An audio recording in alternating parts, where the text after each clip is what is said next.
Welcome to Herself, a space for women to have deep conversations about the intersection between spiritual entrepreneurship and fulfilling your potential, so you can become the woman you truly are in every area of your life. After being in business for over 2 decades, I've learned, as you likely have too, that as you grow your business grows you in unexpected, often challenging, yet miraculous ways. Here, we'll talk about how to get out of your own way so you can grow a business that's abundant and sustainable while allowing you to be a force for good in the world.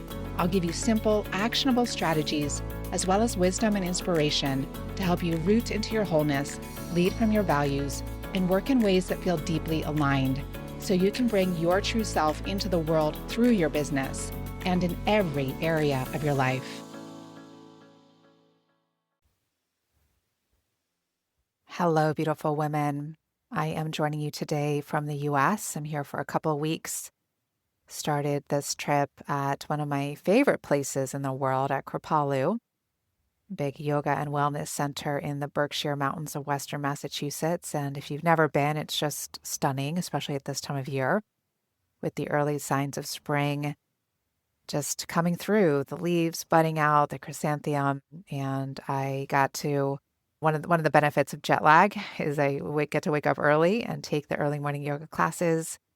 And it's always a pleasure, always a treat having all of my meals cooked for me. These 2 beautiful buffet lines at 3 meals a day, and getting treatments in the Healing Arts Center and taking long walks on the grounds. It's incredibly nourishing. And I was there leading my handbook for the Heartbroken retreat called Healing from Heartbreak.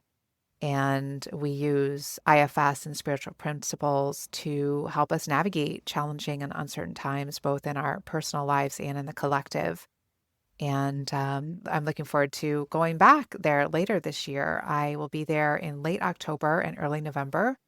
I'll put the links in the show notes for those 2 retreats. The first one is another Healing from Heartbreak retreat, October 30th to November 1st. And this is the last time I'll be leading that retreat. So if you've been thinking about joining us, this is your final chance for that one. And then from Sunday, November 1st to Friday, November 6th, I'm leading a brand new retreat called The Self-Led Woman. And this blends internal family systems with women's spiritual leadership. And it's about really trusting ourselves more fully, deepening our connection with our own inner authority, cultivating a life crafted by the direction of that still small voice inside. And I am really excited about leading that new retreat. Also, right now, we are in, what is it right now? Week 4 of the new cohort of Herself CEO. And we have another really beautiful group from around the world that has convened for this. We just finished the first pillar of the program. There's 3 pillars in the program. And the first one is called The Sacred World of Your Business, where we look at how to partner with the guidance of your highest self and the highest self of your business to bring your work into the world.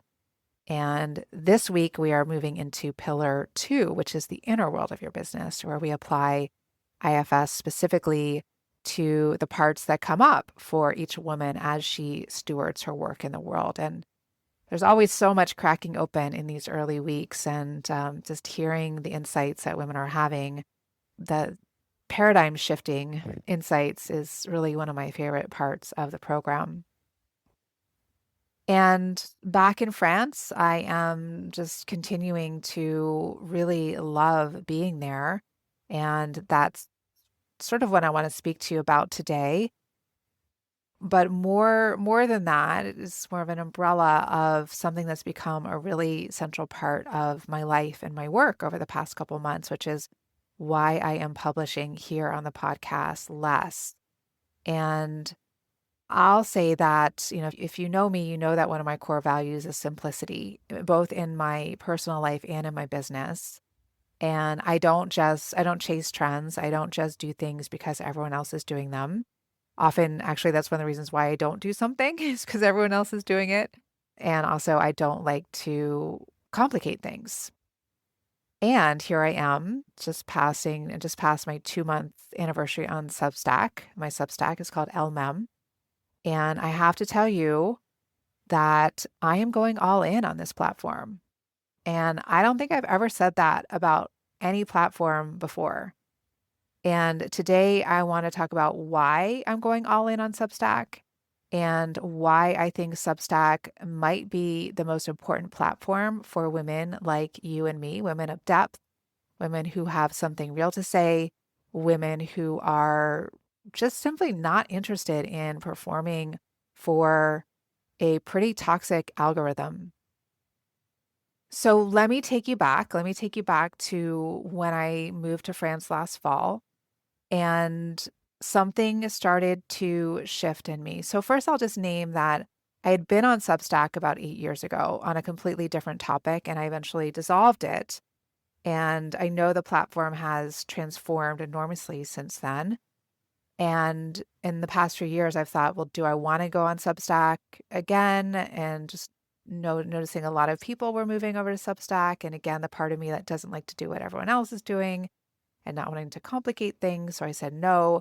But then something started to shift when I got to France. And my life here has just been so rich with, especially in the fall, there were a lot of challenges. But now, just honestly, day to day, I'm having these pinch myself moments like, oh my God, I can't believe that I'm living here.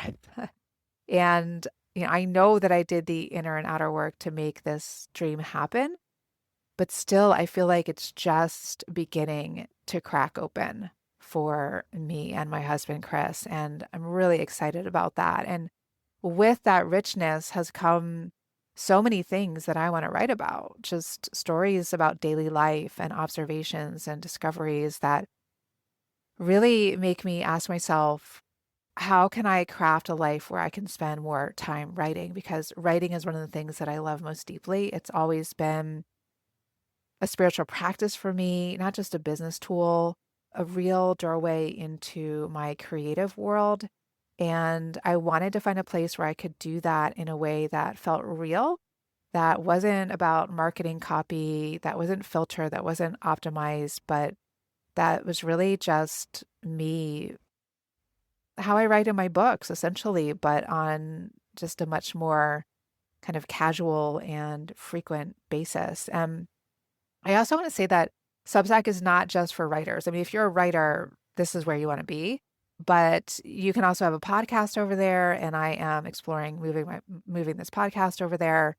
You can you can also do a voice note that and then have it transcribed into something written. There's just so many ways to go about it. So we'll get to that in a little bit, but I just want to go back to last fall when I was really questioning, do I want to get back on Substack? And I was sitting with that question. I was praying about it. And then one day, Chris and I were on a day trip. We were driving to a coastal town just a few hours from where we live in Bordeaux. And I just got this download of elle-même, which for those of you who don't speak French means herself. And I knew immediately that that was the name. And I knew that that was my sign saying, like, okay, this is happening. And if you have joined me on Substack, or if you do go over there, you will notice that the branding is very different from how it is here in the herself world that you know. The elle-même branding is bright pink, bright red, bright orange. It's whimsical, playful, even a little girly.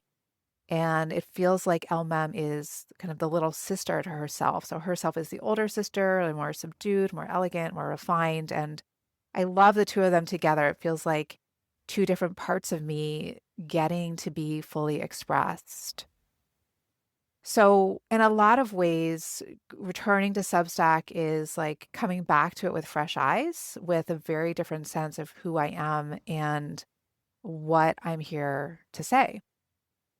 And here's what I want to say to you, especially for someone who has been exhausted by what visibility has required of you in recent years, because it is exhausting on the usual social media platforms. And I remember what social media felt like back in 2010, 2011, kind of those early years when I was bringing my business online, before the algorithm, before the reels, before hooks and carousels and the 3 second scroll. And my first book came out around 2011, and I started my business online just a few years before that. And sometimes when I go on Facebook and, they show you, here's what you posted back in whatever year. And when things come up from those years, I look back at what I used to post and I just see, wow, I was so self-expressed. I was really myself. And I felt, as I see those, I feel nostalgic for just the authenticity that was coming through and remembering how in those years, things just felt so different online. I felt so connected to my colleagues and my online community in a way that has just more eroded over the years. And really, since just a couple of years leading up to COVID and definitely the years after that, things have just become much more isolated and divisive and just different. And the world has changed, social media has changed, just become dominated by the algorithm.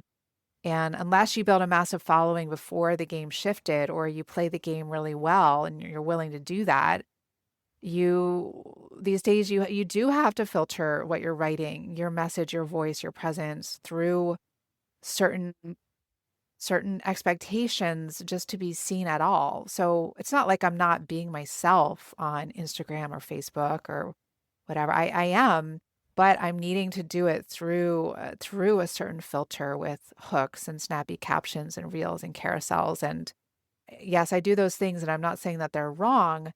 But again, it's like putting your message through a filter that isn't natural to how I necessarily think or would naturally want to communicate. And Substack is different. It just is. And while there is an algorithm, it's a different kind of algorithm. It's an algorithm that is designed to help you to connect with other people like you so that they can find your work, they can subscribe to your Substack, you can build community. And the other thing about Substack is that when someone subscribes to elle-même, my writing goes directly into their inbox. And whereas on other social media channels, you have to engage on the app in order to see what someone else is doing. So Substack immediately creates a more intimate relationship. We know that our email inbox is a pretty intimate place. And so Substack rewards, it doesn't reward virality or spectacle or the cleverest hook. It rewards consistency. It rewards your voice, your depth of relationship, trust built slowly over time. And, I want you to hear this, that those are not incidentally the values of women who do deep work. Those are exactly the operating principles of women in healing, in spirituality, in coaching, in wisdom traditions. And we have been trying to compress what we carry into formats that were just never designed to carry it. But Substack is the first major platform that I've encountered that is actually structurally aligned with a more feminine, relational, non-performative way of being visible and marketing your work. Now, I will be transparent. Substack does have a social media feature, which is called Notes. It's more like a daily micro post. And when I first learned that participating in Notes was really important for discoverability on Substack, I was honestly a lot disappointed. I thought, I'm coming here kind of to escape social media, to have an alternative to that. But I reluctantly did it. And in doing that, something has surprised me, that it doesn't operate like social media. There are no tricks, there are no bells and whistles. It's not a ton of AI generated content. It's just more off the cuff, much more like the way that I used to post on Instagram and Facebook in those early years. Just things I'm noticing in my day, little thoughts, little moments, little stories. It's just become a natural part of my daily rhythm. And I've been posting a daily note for over 2 months now. And the conversations that are happening there on my notes, on other people's notes, on my longer articles and other people's articles, in direct messages, I'm already collaborating with other women that I'm meeting there, including American women who've relocated to France, also reconnecting with colleagues from my early years online who've migrated over to Substack for exactly the same reasons, and just other new people that I just wouldn't have met otherwise. So in my 2 months that I've been there, I'm already feeling something that I haven't felt online in a long time, and that is genuine online community, and the sense that I'm not just shouting into a void, I'm writing to someone and she is actually writing back. So there is dialogue, there is conversation, which is honestly something that I miss doing a podcast like this or posting on regular social media. There's not a conversation, and I am really interested in the back and forth. So I am seeing now how the things I'm learning there, for instance, can translate into I'm leading a new mastermind this season. It's called Sacred Power. And it's a really small, curated group of women who have already been through her self CEO. And we are doing deeper work together. And many of them are in exactly the same place that I am speaking of. They have a message, they have expertise, and they're just not interested in social media. They know that they need a core platform to market their work, and they're just not wanting to sacrifice their values in order to be more visible. So I am beginning to help them to also get onto Substack, or those who are interested in that, for those who it's right for, and just sharing what I'm learning in that process. And I want to do the same for you here right now at a kind of like a higher level, more of a meta view. But here's what I know. If you're a woman of depth, if you are a healer, a coach, a therapist, a teacher, a writer, a wisdom keeper, and you have been waiting for a platform that honors what you bring, this is the place where that long read is honored, where the nuanced idea doesn't get flattened, and where it's not just about your production, your video production value or your follower count.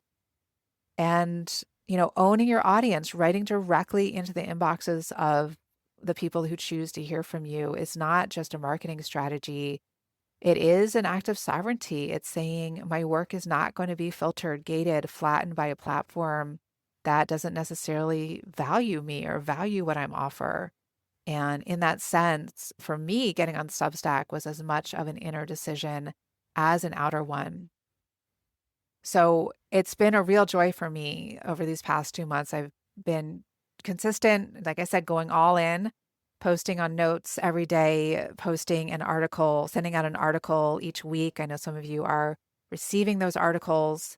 If you're not, I encourage you to get over there and check it out. You can find me on Substack at sarahavancdover.substack.com. I will also put the link in the show notes so you can get a taste of elle-même and just see how everything looks and feels over there, not only with my Substack, but on the whole platform. And like I said, it's a much more relational, dialogue focused, conversational realm. So if that speaks to you, I would love to connect there. I'd love to get in conversation with you there.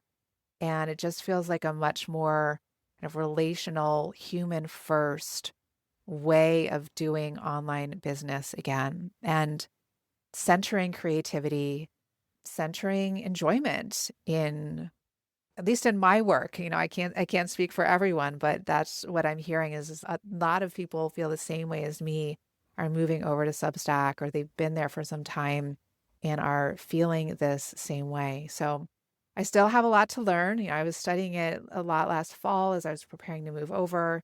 And of course, I've learned so much just these 2 months that I've been on it. It definitely takes something to set it up, to keep it going, to create the strategy behind it.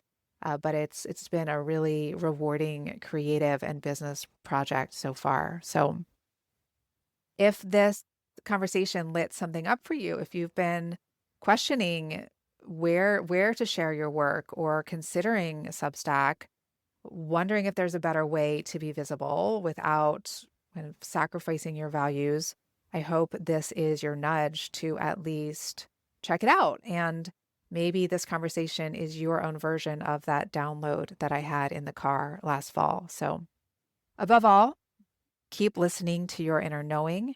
Keep seeking out those spaces to share your work and connect with others on a similar journey as you. We do not need to be walking this path alone.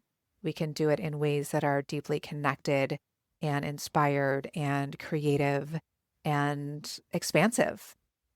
So until next time, I am sending you my heartfelt support.